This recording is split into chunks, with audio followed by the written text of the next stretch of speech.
Abu Nuwas was a Persian poet under the Abbasid dynasty.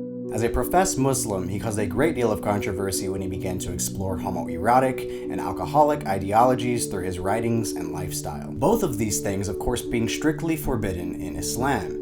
We can only imagine the internal struggles that one must face when deciding how to continue to express their devotion to their God while also failing to uphold the holy law. At a very young age, Nuwas memorized the Quran as well as diligently studied the Sunnah, so it was no question that Nuwas was highly educated on Islamic law. At the same time, though, he was exploring gender roles and identity and fantasizing about sexual exploration. He ended up dying in prison for his hedonistic lifestyle, and upon his death, he left us with one final poem.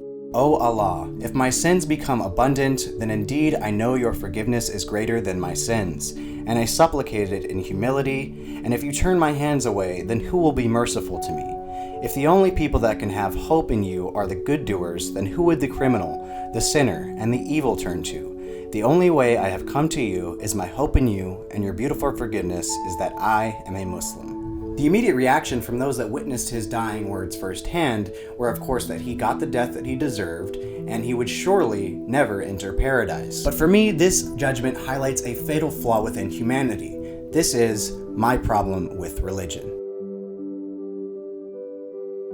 As someone who was born in the United States, a relatively non-theistic country, to parents who were agnostic in their beliefs and parenting style, I was always given the freedom to view religion in a highly objective manner. I went out for lunch with one of my followers the other day, and we had a long conversation about the way that people practice their faith. He, on the other hand, was born in Egypt, which is not only 90% Muslim, but also is a very important place in all three of the Abrahamic faiths. And so you can only imagine the amount of religious information that he was presented with from a very young age. Both him and I, from a very young age, set out to question the intricacies of religion. I, once again, was allowed the freedom of doing so. He, on the other hand, was met with a lot of pushback. He told me that he was an anomaly and that no one else he knew of would dare question Islam. Keep in mind now, these are not inquiries that come from a place of ill intent. Him and I were both just in the genuine search for knowledge. To the country of Egypt, this type of person is very dangerous because their political system depends on the upholding of religious law. But this aspect is enough for an entirely different video of its own. It is no surprise that since the dawn of time, people have been using religion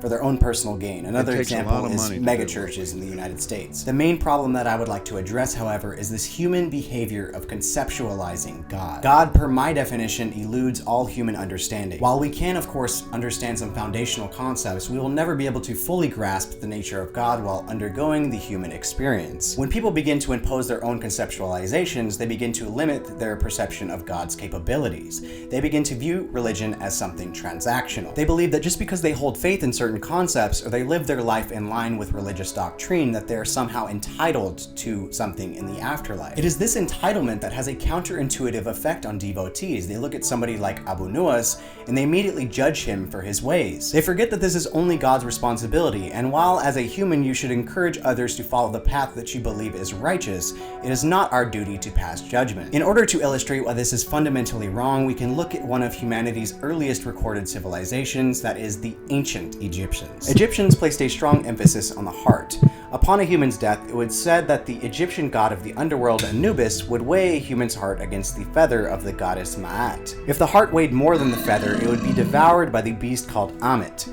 And if it weighed less, meaning it was free from all worldly sin, you would transcend into the heavenly realm. The same sort of concept is still relative to Islam, with verses like 26:89. Only those who come before Allah with a pure heart will be saved. Or 22:46. It is not the eyes that go blind, but it is the hearts within the chests that go blind. Echoed in Christianity as well, Matthew 5:8. Blessed are the pure in heart, for they shall see God. Just because someone outwardly expresses the performance of good deeds, he could still very well go to hell because of the intention that lies behind those actions. In a similar way, just because someone may seem to be acting completely outside of a religious jurisdiction, his heart may be purer than we could ever understand. So while we may choose to condemn these people's actions, and rightfully so, we must remember that we do not have access to the full landscape of knowledge, and we can never view someone's heart in the manner of God. I believe when one starts to entertain thoughts of passing judgment on others, it can quickly manifest into a place of glorifying oneself over their neighbor. Very quickly, humans can fall prey to their inherently egotistical nature.